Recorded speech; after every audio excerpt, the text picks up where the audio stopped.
জিমে ভর্তি হব। জিমে ভর্তি হবে, বাড়িতে তো একটা কাজ করতে বললে কাজ করতে পারিস না।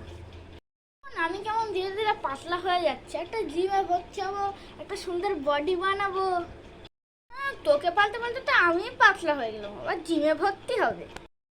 তোমার ছেলে কি সুন্দর জিম করবে, তো বডি বানাবে, আর একটা মেয়ে পটাবে। মেয়ে পটাবে?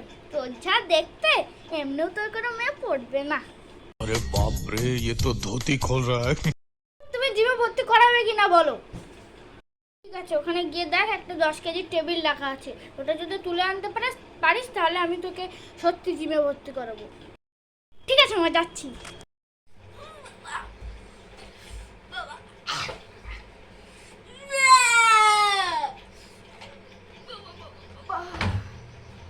ও বাবা, তুলতে পারছি না।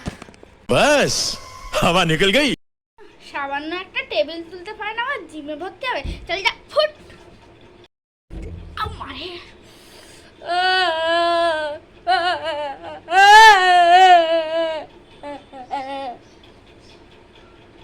নাকামি কান্না বন্ধ করবি না, কিন্তু আবার মারবো।